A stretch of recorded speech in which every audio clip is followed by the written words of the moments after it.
там я еще не ворошила. Ворошила только вот здесь.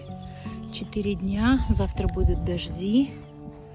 Вот это я убрала. Это вот одна была. Вот такая. Сейчас вот вторую собираю. Кажется, как бы мало убывает. Интересно, сколько будет здесь повозок. А вот это просто прокосила вручную, чтобы машинка не застряла. Потому что мне кажется, что здесь такая трава, что он бы не проехал. Он слабенький. Он для газонов только.